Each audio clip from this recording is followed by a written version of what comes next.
Lukas pasal 10 ayat 21. Pada waktu itu juga bergembiralah Yesus dalam Roh Kudus dan berkata, "Aku bersyukur kepadamu Bapa, Tuhan langit dan bumi, karena semuanya itu Engkau sembunyikan bagi orang bijak dan orang pandai, tetapi Engkau nyatakan kepada orang kecil. Ya Bapa, itulah yang berkenan kepadamu." Selamat pagi Ibu Bapak Saudara yang terkasih di dalam Tuhan. Jikalau kepada Ibu Bapak Saudara ditanya kebahagiaan terbesar di dalam kehidupan Ibu Bapak Saudara yang terkasih itu apa? Tentu jawaban yang muncul akan berbeda-beda.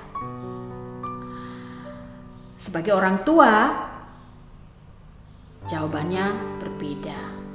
Sebagai seorang suami atau istri, jawabannya juga mungkin bisa berbeda. Sebagai seorang pekerja atau pengusaha, jawabannya juga mungkin berbeda. Tapi kalau ditanya satu yang terbesar, yang meliputi semuanya itu, wah, barangkali berpikirnya butuh waktu yang lama. Karena tadi seperti yang saya katakan, sebagai orang tua, kebahagiaannya beda. Sebagai pasangan bagi suami atau istri, beda lagi. Tapi kalau dipikir-pikir apa ya kebahagiaan terbesar di dalam hidup seseorang? Mungkin kita sebagai pengikut-pengikut Kristus biasa kita akan langsung berkata, ya kebahagiaan terbesar dalam hidup saya adalah saya bisa mengenal Yesus dan percaya kepada Yesus. Ya itu umum ya, bisa mencakup segala sesuatu. Kalau misalnya disuruh memilih satu saja, kebahagiaan ter itu selalu satu, terbesar di dalam kehidupan. Ibu Bapak Saudara yang terkasih di dalam Tuhan, di dalam ayat yang kita baca pada pagi hari ini dikatakan bahwa Yesus itu bergembira.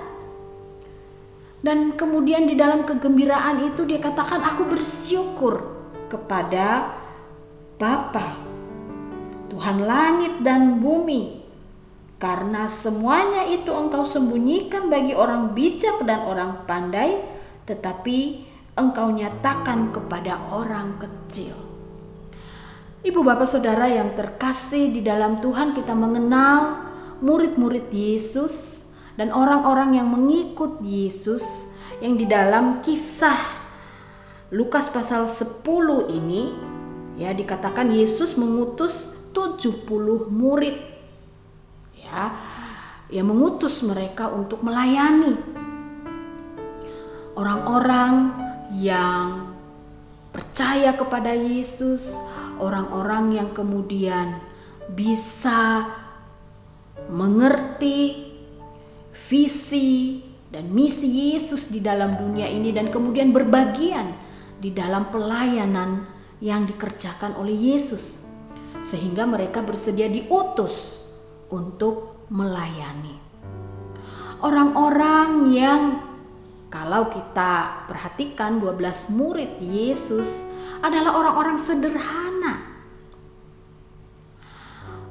Tetapi mereka memiliki ketulusan dan kemudian kerinduan untuk mengikut Yesus, untuk belajar dan kemudian kesediaan untuk diutus melayani.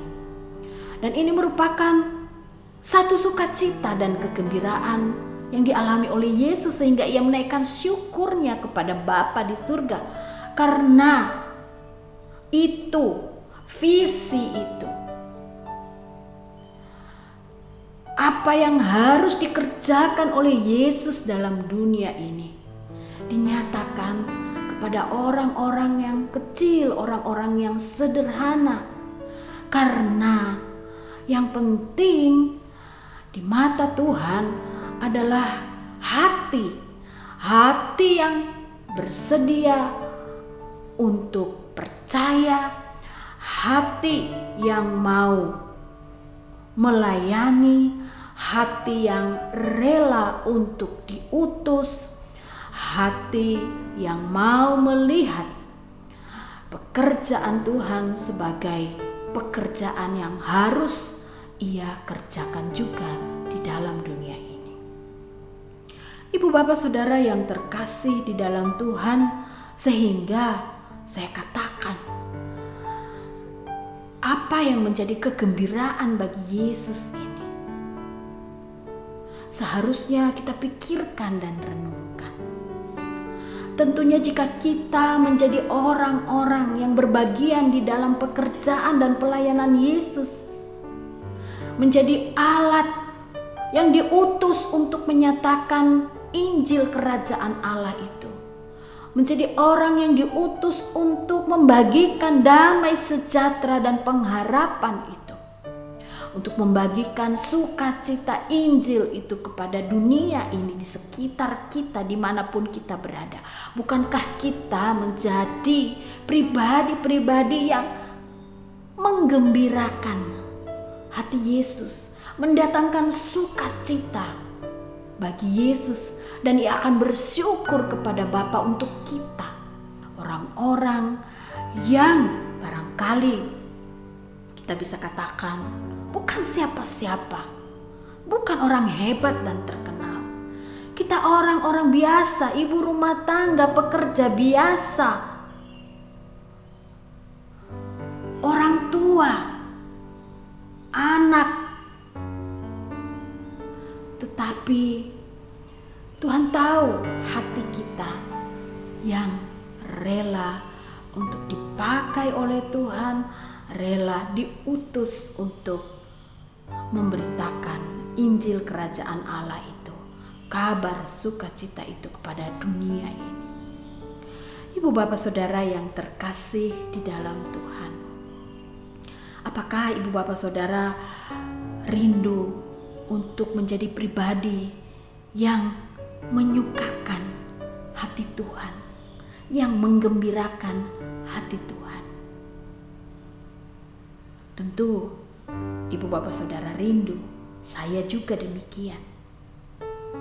Dan tidak ada jalan lain untuk menjadi pribadi yang sedemikian kecuali kita menjadi orang-orang yang memiliki ketulusan hati, mengikut Tuhan, percaya dengan seluruh keberadaan hidup kita, dan mau dipakai oleh Tuhan menjadi alat untuk memberitakan Injil Kerajaan Allah itu, mau dipakai oleh Tuhan untuk melayani orang-orang yang ada di sekitar kita, mau dipakai oleh Tuhan menjadi rekan sekerjanya di dalam dunia ini untuk memberitakan kabar sukacita dan damai sejahtera serta pengharapan bagi dunia ini. Ibu bapak saudara yang terkasih di dalam Tuhan, mari kita menjadi pribadi yang mendatangkan sukacita, kegembiraan bagi Tuhan kita. Mari kita berdoa memohon Tuhan, di tengah segala keriuhan hidup saya, kesibukan-kesibukan saya, di tengah segala banyak tanggung jawab yang harus saya kerjakan, Tuhan, ingatkan saya dan tolong saya untuk menjadi pribadi yang menyenangkan hati Tuhan, mendatangkan sukacita di hati Tuhan, dengan berbagian di dalam pekerjaan dan pelayanan yang Tuhan kerjakan dalam dunia ini. Ibu bapak saudara yang terkasih, mari kita dengan kekuatan dari Tuhan mewujudkan diri kita menjadi pribadi yang hidup, menggembirakan, menyenangkan, mendatangkan sukacita di hati Tuhan. Amin. Mari kita berdoa. Tuhan, banyak lagu-lagu yang kami dengar, bahkan kami nyanyikan, yang liriknya kira-kira berkata kami rindu menyenangkan hati Tuhan.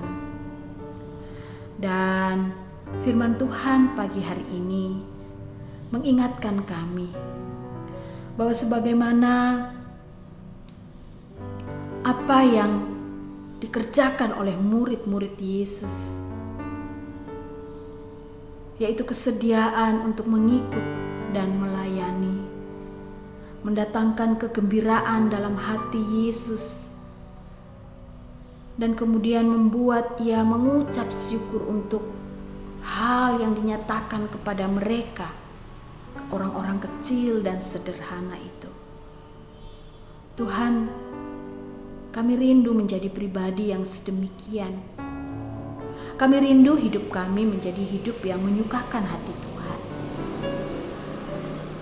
Tetapi kami harus dengan jujur mengakui bahwa ada banyak hal dalam hidup kami yang justru menarik perhatian kami dan justru membuat kami mengalihkan fokus kami dari Kristus kepada hal-hal tersebut, sehingga apa yang kami kerjakan, apa yang kami upayakan justru bukan menyenangkan hati Tuhan, tapi menyenangkan hati barangkali itu orang-orang di sekitar kami, menyenangkan hati pribadi-pribadi yang menurut kami justru akan mendatangkan keuntungan bagi kami. Dan kami lupa bahwa kami sebenarnya dipanggil untuk hidup menyenangkan hati Tuhan. Tuhan, biarlah firman-Mu pagi ini mengingatkan kami, dan saat ini kami berdoa memohon kekuatan dari Tuhan, kemampuan dari Tuhan untuk hidup menyukakan hati Tuhan dengan mengikut Engkau dengan setia, menyerahkan hidup kami sepenuhnya ke dalam tangan kasih-Mu, dan ikut ambil bagian di dalam pelayanan-Mu di dunia ini, yaitu memberitakan kabar sukacita dan pengharapan serta damai sejahtera itu bagi dunia ini. Terima kasih Tuhan, dengar doa kami. Dalam nama Yesus kami berdoa. Amin. Selamat pagi Ibu Bapak Saudara yang terkasih. Selamat menjadi pribadi-pribadi yang menyenangkan hati Tuhan. Tuhan memberkati kita semua.